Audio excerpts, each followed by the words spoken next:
Klarifikasi Cak Nun sudah di share dan masyarakat sudah tahu. Kemudian beberapa platform aplikasi juga sudah saling saut menyaut, membuat konten-kontennya, terutama oleh para pengikut Cak Nun, para pengikut orang-orang Ma'iyah, membuat beberapa konten ya dalam rangka bagaimana gurunya ini Cak Nun tetap dia bela, karena memang ya seperti itulah seorang loyalis, itu udah pasti, dan itu saya anggap sebagai sebuah kewajaran. Dan memang saya angkat jempol dengan para pengikutnya Cak Nun, meskipun Cak Nun diserang oleh masyarakat sedunia, tapi tetap para loyalis Ma'iyah khususnya ini tetap menjaga bagaimana marwah gurunya ini tetap terjaga dengan baik. Belum lagi anaknya Sabrang yang saya tadi lihat di channel YouTube-nya caknun.com juga membuat acara dialektika dengan para pengikutnya. Ya intinya narasinya adalah bahwa kebenaran itu tetap milik Tuhan dan segala macam.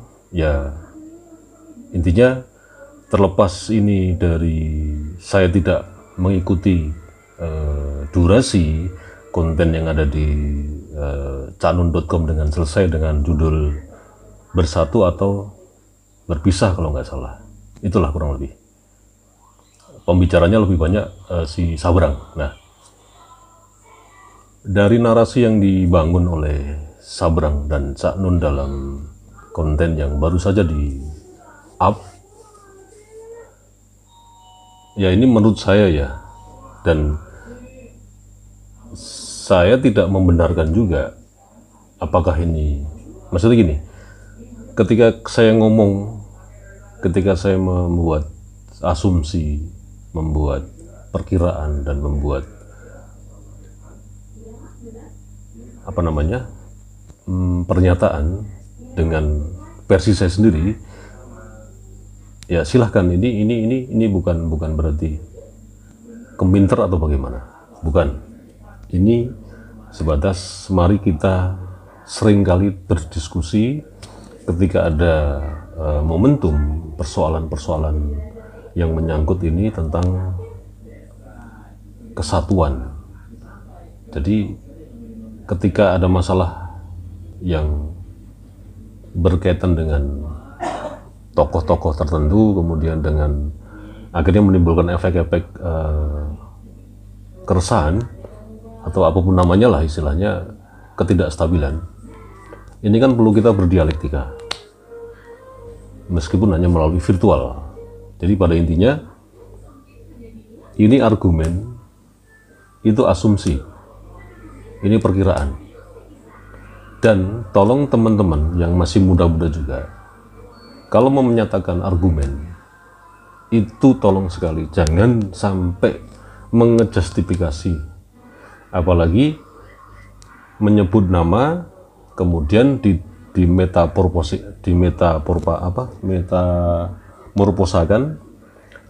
metaporakan dengan mungkin hewan, mungkin makhluk halus. Karena bagaimanapun juga secara adab, secara tata krama itu sudah kurang ajar. Jadi apapun Anda berselisih paham dengan orang lain, ya tolong dijaga mulut Anda gitu loh, karena mulutmu harimaumu. Jadi sekali lagi, terlepas ini dari kalau saya dalam hal ini atau malam ini menyoroti konten yang dibuat oleh Sabrang, Cak Nun dan para pengikutnya, ya kemungkinan membahas yang kemarin itu yang isinya bahwa memang saya tangkap adalah bicara masalah kebenaran. Dan memang saya juga percaya bahwa kebenaran adalah milik Tuhan dan itu sifatnya abadi. Cuman ini masalahnya kan sepele gitu loh. Ini masalah yang sepele sekali. Seperti yang Gus Fuad juga tulis di channelnya, di status, bahwa memang menjadi orang yang berbesar hati itu memang tidak mudah. Ibaratnya ngomong gampang, lakoni angel gitu loh. Itu memang susah sekali, berlapang dada, legowo, menyatakan terang-terangan. Itu memang tidak gampang, apalagi dalam posisi kita sudah di puncak ketenaran, di puncak kepopularitasan, populer lah gitu loh. Yang itu tidak ada tidak ada rivalnya. Kan kita bisa lihat pengajian dengan format pertunjukan seperti Kiai Kanjeng Cak Nun ini kan tidak ada rivalnya, tidak ada yang, artinya tidak ada yang sama dengan yang dibikin seperti itu kan. itu dari sisi pertunjukan, belum dari sisi retorika. Ya, semua masyarakat Indonesia mengakui retorika Cak Nun memang luar biasa. Cuman ya memang ini karakter yang dari Mbah Nun sendiri seperti itu, tetap akan di luar pemerintahan dan akan membuat kerajaan sendiri, dalam pengertian kerajaan yang bukan dalam artinya kerajaan atau negara sendiri ya, bukan.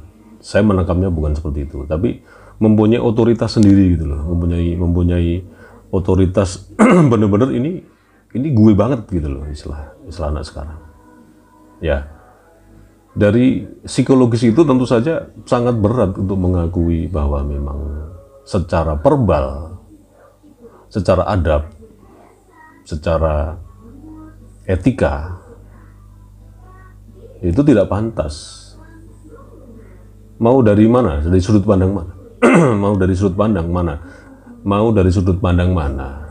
Pernyataan Cak Nun yang mengatakan Jokowi seperti itu pernyataan yang memang benar-benar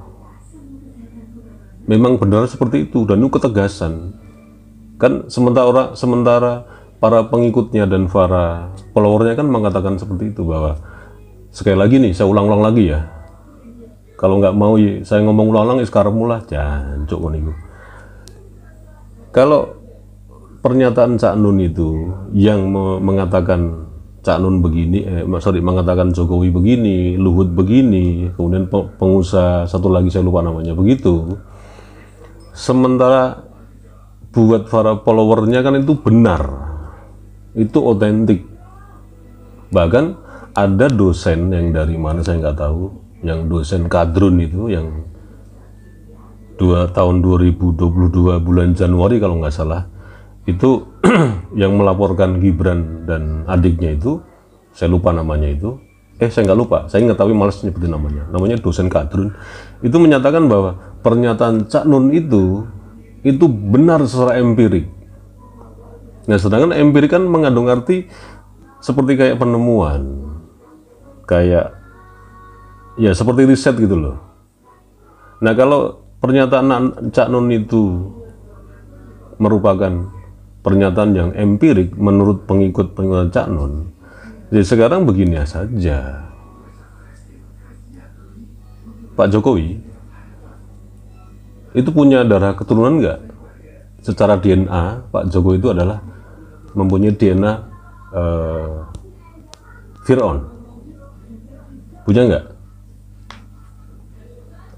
Yang dibilang apa ya? Mahadab kalau nggak salah ya. Punya nggak? Kalau dia punya, bisa dibuktikan secara otentik dengan dua alat bukti, yaitu bisa. Itu seperti itu.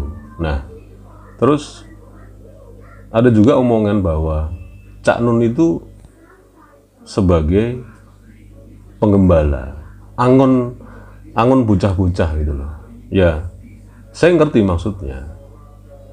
Tapi kalau angonnya itu dalam konteks, kalau penggembala anak-anak supaya anak-anak ini lebih baik, oke lah. Tapi kalau penggembala dalam konteks industri yang akhirnya nanti yang digembala itu disembelih, dijual, ini kan berbahaya, ini kan kasihan yang digembalakan kan. Ini asumsi saya, bukan menjadi kesimpulan. Dan saya memang sudah lama sekali mau mengatakan bahwa itu tadi, manusia itu ada dua sisi kok. Cak Nun memang sudah mewarnai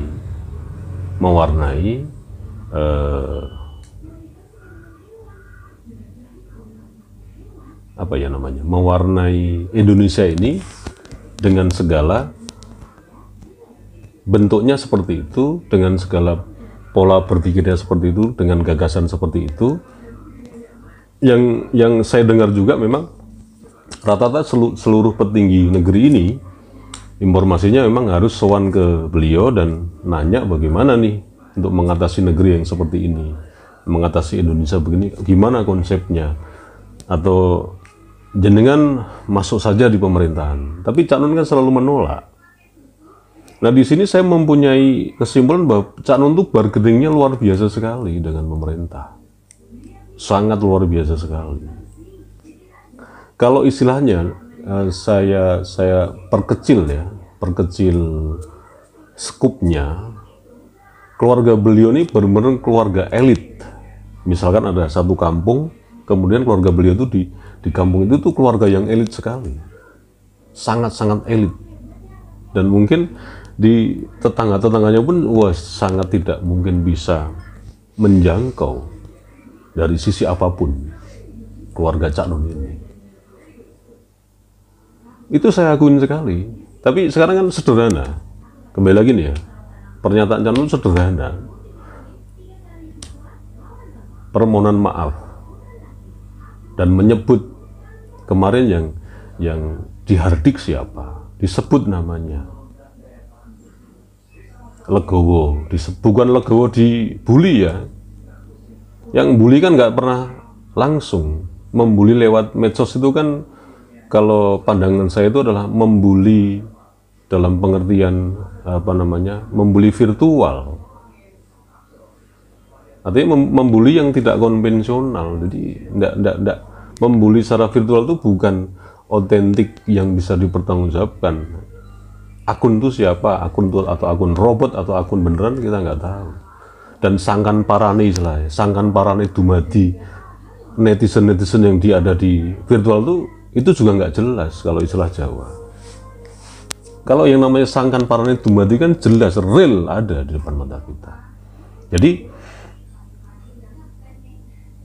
pandangan saya begitu, sederhana kok masalahnya. Cak Nun minta maaf, siapa yang kemarin merasa merasa menyakiti pada seseorang itu, disebut namanya, selesai, Legowo. Itu justru menurut saya Mbah Nun itu malah mendapat simpatik dari masyarakat.